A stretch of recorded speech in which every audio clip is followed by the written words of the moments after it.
Teremos agora a palestra intitulada Gestão por Competências, a urgência do autodesenvolvimento. O professor Mário Sérgio Cortella. O professor Cortella é filósofo e escritor, com mestrado e doutorado em educação. Professor titular da PUC São Paulo, onde atuou por 35 anos, com docência e pesquisa na pós-graduação em educação e no departamento de Teologia e Ciência da Religião. É professor convidado da Fundação Dom Cabral desde 1997 e ensinou na GVPEC da FGV São Paulo. Foi secretário municipal de Educação de São Paulo nos anos 91 e 92 e é também autor de diversas obras. Com vocês, professor Mário Sérgio Cortella.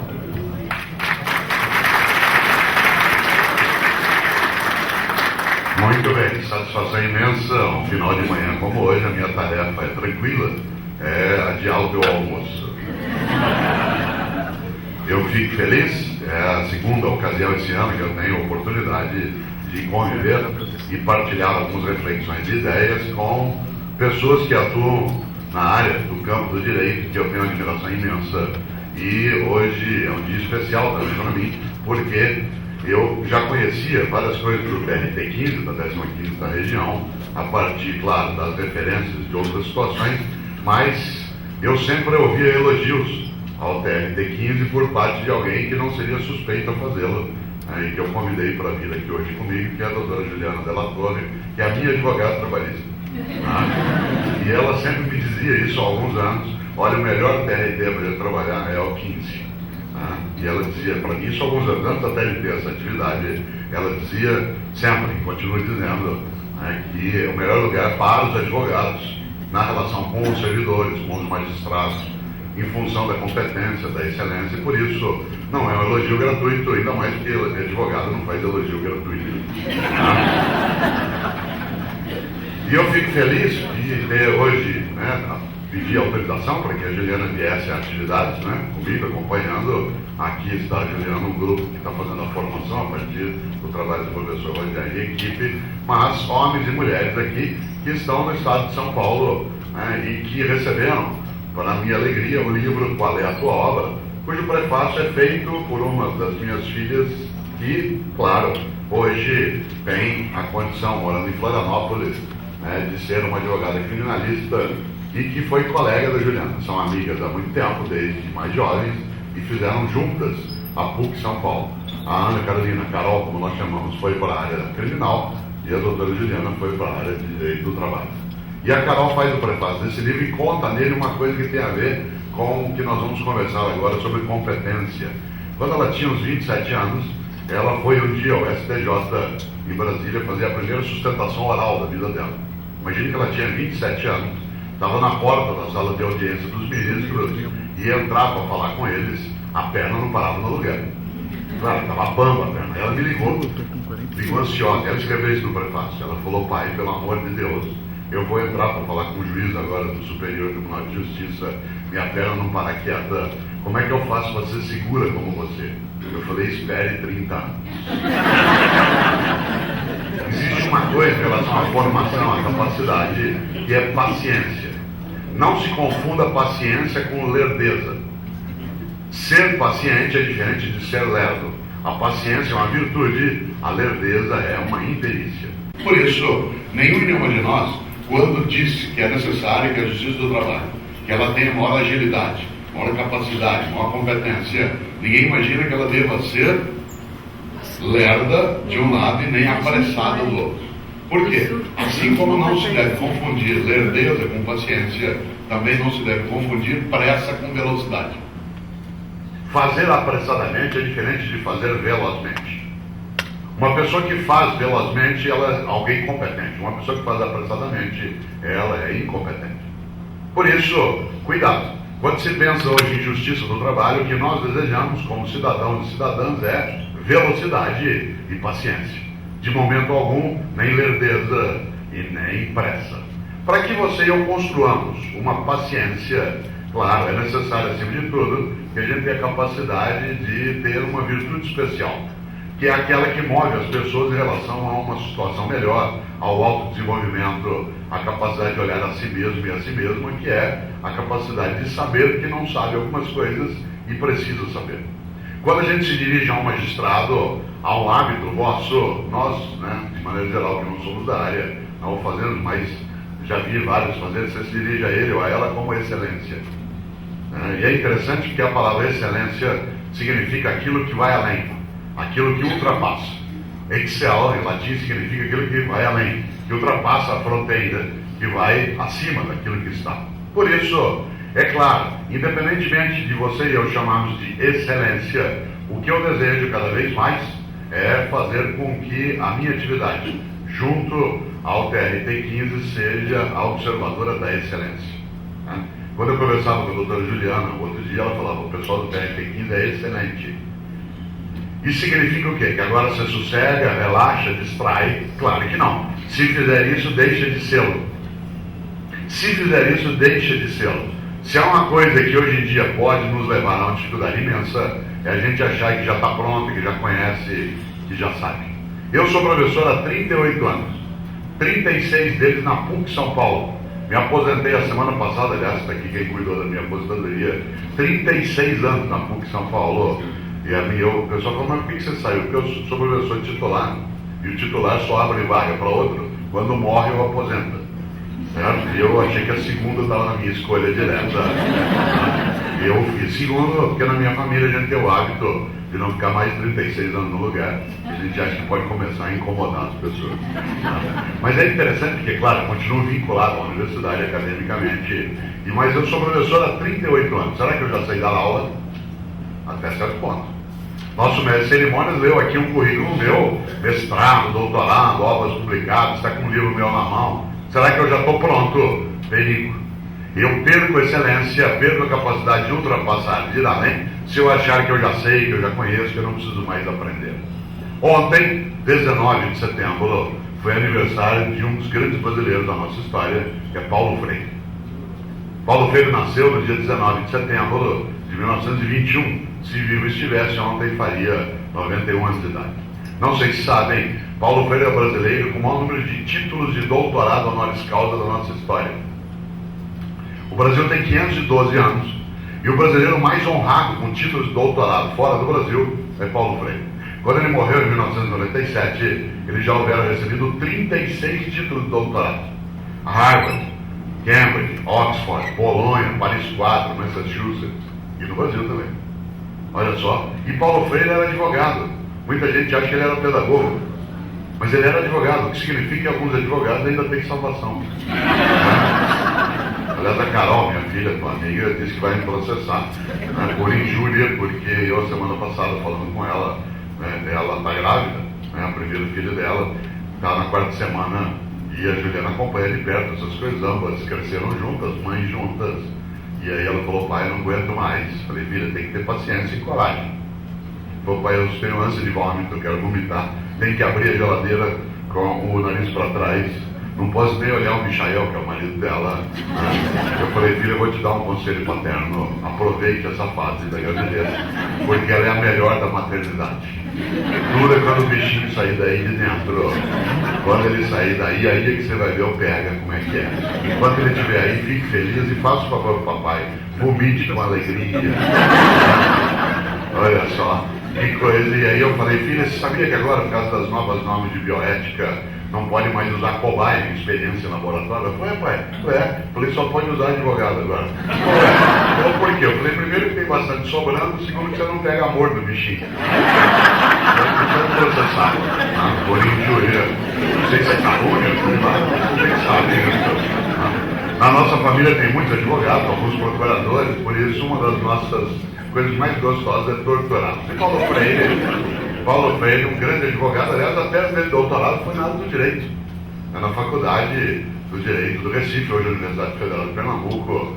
E Paulo Freire, depois ainda de morto, recebeu 5 títulos de doutorado honoris causa. Portanto, ele, em 512 anos de história, o brasileiro mais honrado, com 41 títulos de doutorado, é Paulo Freire. Aliás, ele sozinho tem mais títulos de doutorado que os 2 brasileiros que vêm na sequência, juntos. E olha que quem vem depois dele é muito bom, porque o brasileiro mais honrado depois de Paulo Freire é o mineiro, Darcy Ribeiro, que fez carreira acadêmica na antropologia, que fez na política. Depois o carioca Fernando Henrique Cardoso, que fez carreira na USP, fez carreira na política. Mas Paulo Freire sozinho tinha isso. E Paulo Freire, olha só, Paulo Freire era um homem absolutamente humilde. Humilde. Paulo Freire não era subserviente. Não se confunda humildade com subserviência. Uma pessoa subserviente é aquela que se dobra a qualquer coisa, aquela que se acovarda, aquela que se enfraquece. Uma pessoa humilde é aquela que sabe que não sabe tudo, aquela que sabe que não é a única que sabe, aquela que sabe que a outra pessoa sabe que ela não sabe, aquela que sabe que ela e outra pessoa saberão muita coisa juntas, aquela que sabe que ela e outra pessoa nunca saberão tudo que pode ser sabido. Foi claro? Humildade não é subserviência. Paulo Freire era uma pessoa humilde, mas jamais subserviente. Tanto não era subserviente que ficou 15 anos no exílio, de 1964 até 1979, sem poder voltar nem para o enterro da mãe dele, porque ele não queria abrir mão de uma ideia. A de que educação não é para domesticar, mas é para humanizar. De que educação não é para diminuir, mas é para elevar. Mas era humilde. Tão humilde que chamava Paulo. Vocês dizem, por quê? Não sei se sabe, provavelmente sim. Paulus em latim significa pequeno. A expressão Paulus em latim significa pequeno. Olha aqui na minha mão se você puder. Paulo Freire era um homem tão grande que ele sabia que era pequeno para poder crescer. Gente grande de verdade sabe que é pequena e por isso cresce. Gente muito pequena acha que já é grande. O único modo dela crescer é se ela baixar outra pessoa. Digo de novo. Gente grande de verdade sabe que é pequena e por isso cresce. Gente muito pequena acha que já é grande. O único modo dela crescer é se ela diminuir outra pessoa. Eu não tenho dúvida que se você e eu desejamos excelência, nós temos de crescer nos sabendo pequenos. E só cresce quem se sabe pequeno. Não pequeno na importância, nem pequeno no valor de vida, mas pequeno no conhecimento, na competência. Afinal de contas, quando se pensa em gestão de competências, é necessário que a gente conecte nisso a urgência do autodesenvolvimento. Porque competência não é o que vem só de fora para mim. Não é só a oportunidade que, por exemplo, a área de treinamento dentro do DRT organiza. Também isso. Mas eu tenho que buscar, eu tenho que ir atrás. Olha só, dia 12 de setembro, semana retrasada, fez aniversário um grande paraibano que viveu no Rio, hoje mora em São Paulo, chamado Geraldo Vandré. E você lembra da grande música que ele cantava, quem sabe faz a hora, não espera acontecer. Quem sabe faz a hora, não espera acontecer. Isto é, autodesenvolvimento, a capacidade de procurar excelência, em vez de se acomodar, em vez de achar que já está pronto. Por isso, você que está no TRT há pouco tempo, você que chegou agora nas atividades, você que quer crescer junto à população desse estado, para servi-la cada vez melhor naquilo que ela merece, vou te dar um conselho. Se você quiser ir firme adiante dentro do TRT 15, afaste-se de gente velha. Afaste-se de gente velha. E aproxime-se de gente idosa.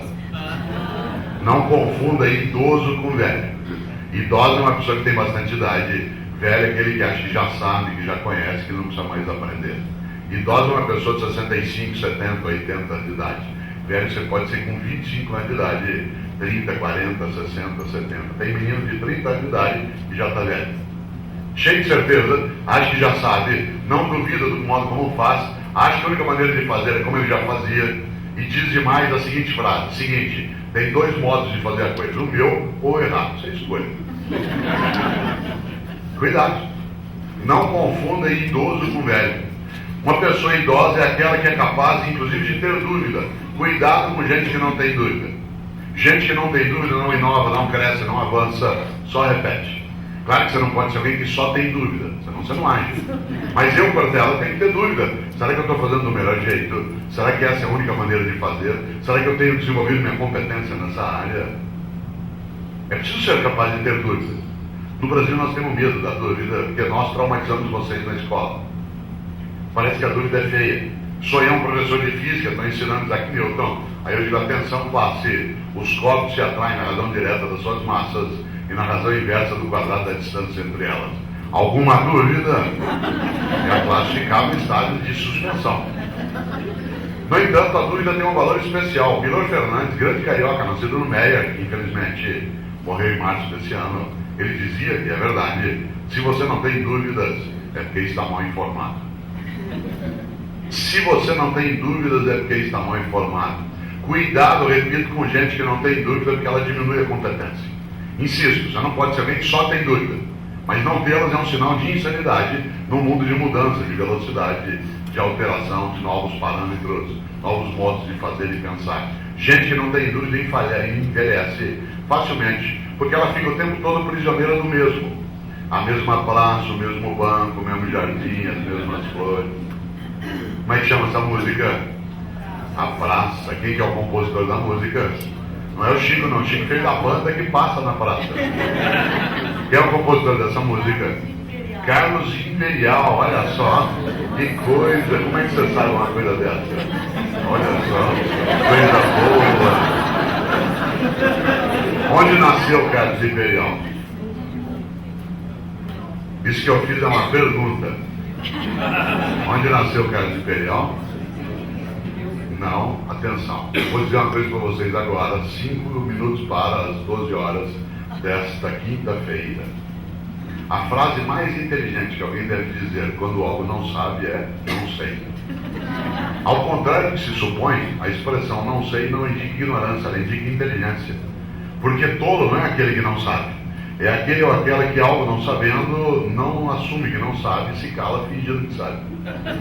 Uma pessoa inteligente é aquela que, quando algo não sabe, sabe que não sabe, assume que não sabe e diz que não sabe. Porque alguém que algo não sabe que não sabe e diz que não sabe, interrompe a ignorância. Aquele ou aquela que algo não sabe, finge que sabe ou se cala, permanece na ignorância. Por isso, um sinal de inteligência é quando não sabe algo, dizer que não sabe. Por isso pergunto eu, no auditório, no TNT, elogiado pela doutora Juliana, pergunto eu, onde nasceu o Carlos Imperial? Olha como aumentou nossa inteligência. A gente já sabe que não sabe, portanto, você não sabe, mas eu sei. Em compensação, você sabe que eu não sei. Sorte sua e sorte minha, porque se nós soubéssemos as mesmas coisas, nós íamos ficar nos repetindo o tempo todo. Eu sei uma coisa, você sabe outra. A gente junta e cresce. Claro, tem coisa que eu não faço a mínima ideia. Se eu sentar contigo 15 minutos, o que você me ensina de coisa? Se eu sentar contigo 15 minutos, eu te ensino muita coisa. Só que para isso, eu tenho que prestar atenção em você. Eu tenho que achar que você sabe o que eu não sei, isso é importante. Como diz o grande Guimarães Rosa, médico, escritor mineiro, é junto dos bons que você fica melhor. Eu sou caipira, nasci em Londrina, no estado do Paraná. Estou em São Paulo há 45 anos, mas mantenho raízes caipiras. E no interior a gente diz mesmo, né? Junto dos bons que você fica melhor. Não adianta ser bom sozinho. Bom sozinho é só bom. Bom, para ficar melhor, tem que se juntar com outros bons. E nessa hora, claro, Carlos Imperial, ele nasceu em Cachoeiro de Itapemirim, uma cidade, né, no sul do Espírito Santo, onde nasceu Roberto Carlos, de quem ele foi o primeiro empresário. Foi ele que lançou Roberto Carlos. Inclusive, quando ele foi para o Rio com Roberto Carlos, ele teve como seu primeiro secretário um jovem do subúrbio do Rio que ia ser cantor, chamado Sebastião Maia, Tim Maia, que ensinou Roberto Carlos a tocar violão. Um dia, Tim Maia resolveu seguir carreira, no duplo sentido da palavra, e saiu. Né? E aí, o Carlos Imperial pegou para trabalhar com ele um rapaz que queria ser cantor, chamado Wilson Simonal, que quando foi seguir carreira, deixou no lugar dele um guri de Ipanema, de classe média, de 16 anos, que queria trabalhar de graça para o Carlos Imperial, e foi chamado Erasmo. Aquele apresentou o Roberto. O resto você sabe. Olha quanta coisa inútil você não sabe. Você não sabe, mas eu sei. Em compensação, já imaginou quanta coisa que você sabe eu não sei? Isso impede que a gente fique na mesma praça, no mesmo banco, o mesmo jardim, as mesmas flores. Cuidado para não ficar prisioneiro do mesmo. Eu, Cortella, tenho muito medo do mesmo. No mundo de mudança, ficar prisioneiro do mesmo é um risco. Aliás, existe uma comunidade no Orkut, vocês já viram, chamada Eu Tenho Medo do Mesmo. Já viram? Ela se inspira naquela frase que fica na porta de alguns elevadores. Antes de entrar no elevador, verifique se o mesmo encontra certo parado. Já imaginou? Você abre a porta do elevador e o mesmo está lá dentro? Pergunta eu de novo, será que eu já sei dar aula? Até certo ponto, eu posso envelhecer na docência. Mesmo que eu seja titulado, tenha 17 livros escritos, sou comentarista da CBN, entro todo dia às 6h32. Hoje entrei na academia CBN, Sou comentarista de Jornal da Cultura, você vai para lá, vem para cá, adianta, fica o velho se bobear. Já imaginou? O André, irmão da Carol, que faz o prefácio, que tem 35 anos hoje, quando ele tinha 18, um dia ele estava fechado no quarto dele em casa, em São Paulo, ouvindo rap. Eu gosto de rap, mas não é qualquer rap que eu gosto. E eu estava na sala em casa ouvindo ópera. Eu gosto de ópera, mas não é qualquer ópera que eu gosto. Música boa para mim é aquela que me emociona. Se ela me emocionar, ela é boa, tanto faz qual é. O André sabe, hoje ele gosta de ópera, na época não. Você sabe que ópera a gente ouve um pouquinho mais alto. E ele saiu do quarto dele para me dar uma bronca. Hoje não, mas na época, da altura da música. Aliás, eu estava ouvindo uma área do Puccini que eu acho magnífica, chamada Mio Babino Caro. Eu não posso cantar aqui porque ela é soprano, pelo óbvio, eu não sou. Mas é muito interessante porque tem gente que coloca essa área em música no casamento, na hora da bênção das alianças. Você já imaginou? Ou a pessoa não entende de ópera, ou ela entende muito de casamento, porque a área fala de uma menina que vai se matar. Olha que delícia. Meu babino caro, meu papaizinho querido. A Carol nem sabe, eu escolhi pro casamento dela e tocou no casamento dela. Porque é uma vingança, como o marido dela é alemão, mas não ia fazer ideia. Assim, mas olha aqui, ó. Ó meu papaizinho querido. Tenha piedade de mim. Eu aqui na beira da Porta Rossa, na Florença, ali no Rio Arno. Ou o senhor me dá esse anel de noivado e eu me mato. E ela se mata, se joga no Rio Arno. E a pessoa se emociona no casamento. Oh, deve ser premonição. Eu ouvindo ópera, ouvindo rap, ele saiu do quarto, ele injuriado, foi até a sala e falou: pai, pelo amor de Deus, desliga isso, pai, isso lá é música. Eu falei: André, meu filho, que pena, você aos 18 anos de idade já está ficando vítima da indigência mental, você aos 18 anos de idade fechou tua cabeça para aquilo que é diferente do que você já conhece, você aos 18 anos de idade acha que o único modo de fazer as coisas como você já fazia, você aos 18 anos está ficando impermeável à renovação do teu conhecimento, você aos 18 anos de idade está ficando refém da pobreza das ideias. Ele falou: pai, você está ficando louco. Eu falei: André, eu estou ficando louco, você está ficando velho. Não confunda idoso com velho. Tem muita coisa que é idosa e não envelheceu. Um museu, ao contrário do que pensam os tolos, não é lugar para coisa velha. Lugar para coisa velha é lixo. Um museu é um lugar para coisa idosa. O idoso tem importância e valor, o velho tem que ser descartado. Por isso, na prática, por exemplo, de um Tribunal Regional do Trabalho, tem muita coisa que é idosa e não envelheceu. A relação, a procura da excelência, uma convivência mais saudável, a camaradagem no dia a dia, a atenção ao advogado, a atenção ao cidadão, isso é idoso e tem que persistir. O que ficou velho? Algumas coisas no dia a dia. Algumas burocracias que são burocratismos, alguma dificuldade de competência em relação à gestão de processos. Aquilo em parte que o professor Rogério falava aqui hoje, que precisa ser mexido, lidado, levado adiante de outro modo. Por isso, volto eu a um ponto. Eu vou fazer uma reflexão com vocês, porque o desespero vai até 15 para 1, até 12h45, aí eu paro, e nós temos ao menos 15 minutos de às vezes você tem alguma pergunta, alguma dúvida, algum comentário, algum ódio, algum trauma, né, e aí você o coloca. Mas nesse tempo, até, né, portanto, nos próximos 29 minutos, para completar 1 hora de fala e mais 12 de fala, isso significa algo que a gente não pode esquecer.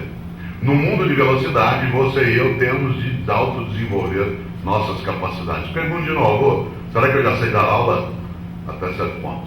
Por exemplo, o aluno que entrou esse ano na universidade, na PUC São Paulo, onde eu dou aula, na USP, na Unicamp, na GV, na Unesp, tanto faz, que entrou e está no metade do primeiro ano, já quase no fim do primeiro ano de Direito, Pedagogia, Jornalismo, Administração. Que ano ele nasceu?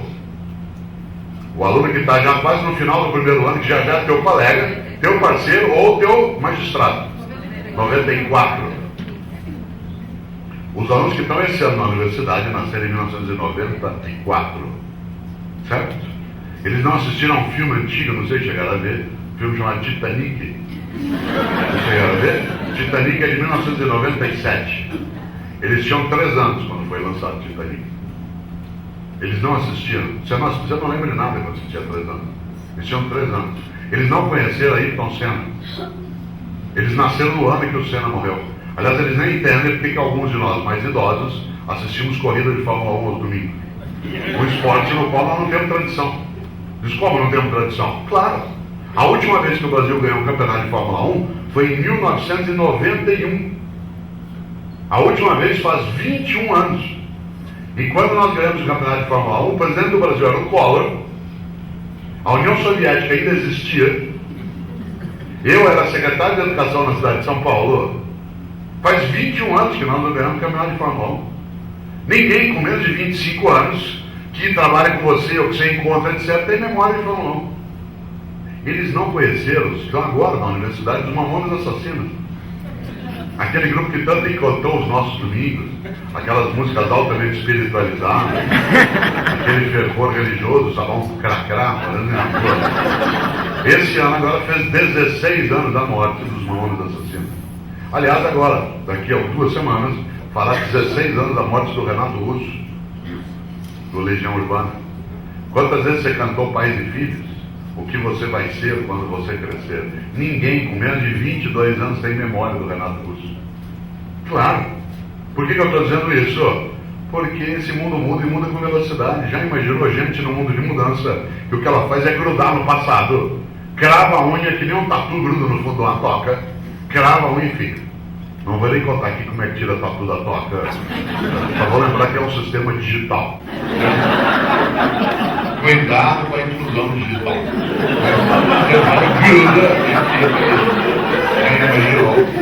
Quem não sabe como tirar tatu da toca vai ver um test drive.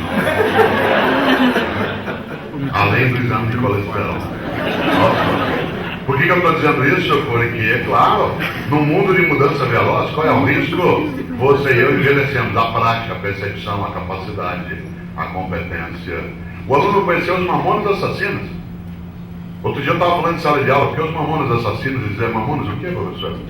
Foi Mamonas Assassinos. Eu falei, o que é isso? Então era um grupo de música. Eu falei, o que eles faziam? Eu falei, cantavam. Então, mas o que eles faziam? Eu falei, vocês não conheceram aqueles da Brasília Amarela? Brasília? É, Brasília, aquele carro com 2 carburadores.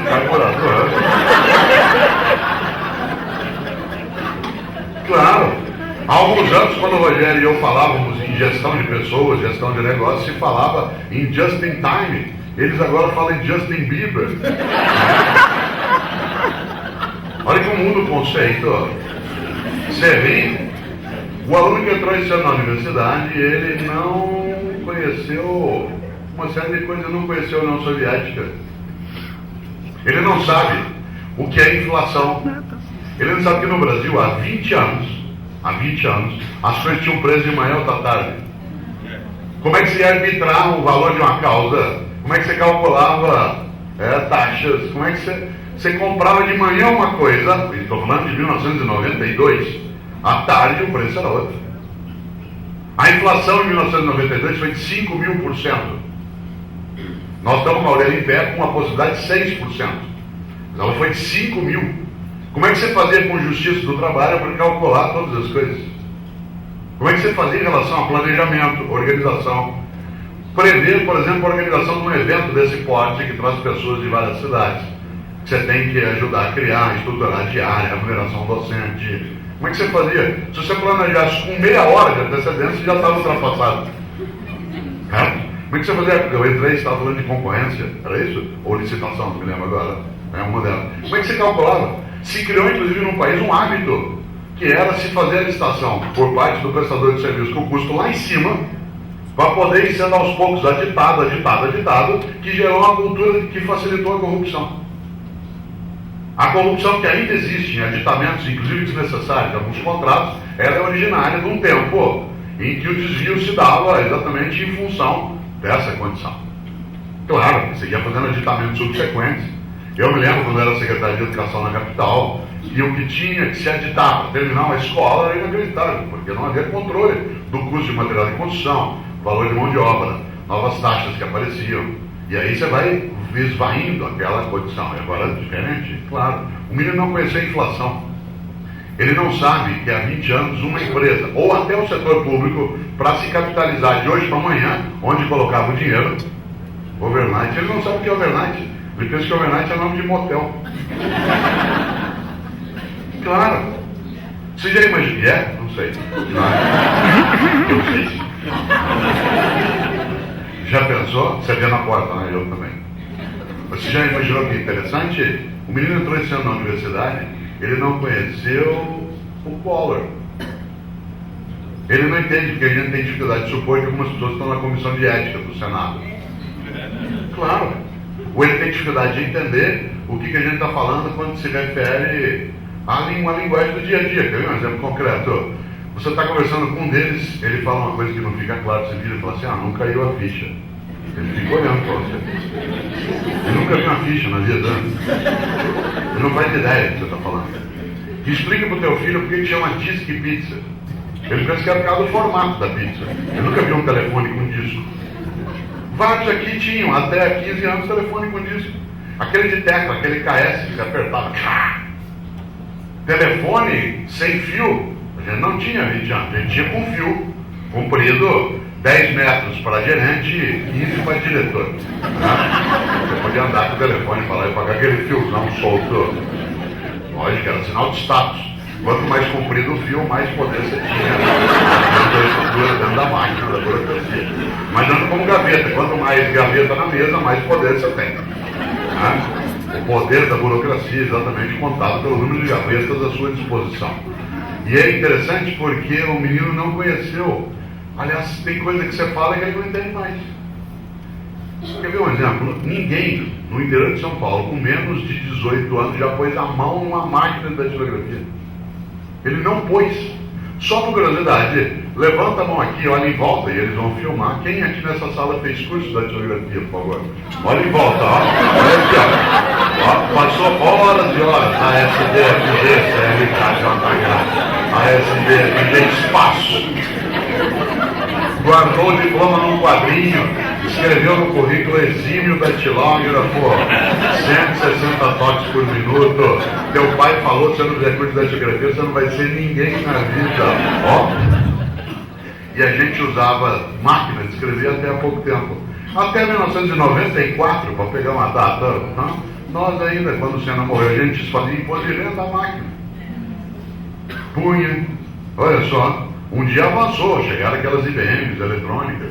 Na hora que você corrigia, você apertava uma teclinha, voltava. Estava escrevendo que ia mudar a letra, abria, tirava uma esfera, colocava outra, prendia, certo? Lógico. Foi agora isso. Foi agora. Você já imaginou?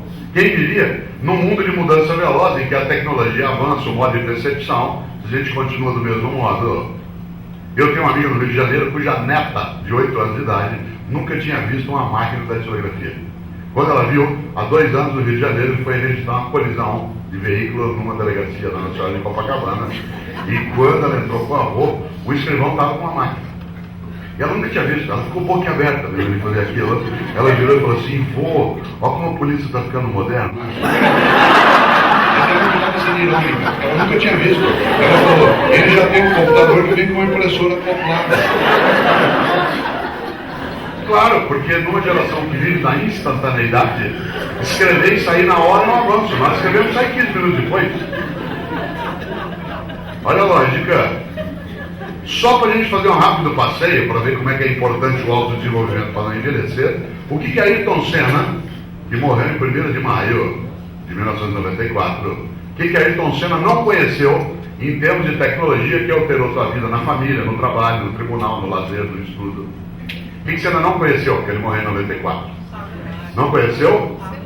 Tá, não conheceu o celular em alta escala. Quando o Senna morreu, o celular estava aparecendo. Você e eu não tínhamos celular quando o Senna morreu. Aliás, a Telesp ainda era estatal. E a gente comprou em 94, eles ofereceram um plano de expansão. Você podia comprar 3 linhas. Eles iam instalar em 1 ano e meio, você pagando antes. Você lembra disso? Quanta gente que comprou? Aliás, quanto valia uma linha telefônica em 94?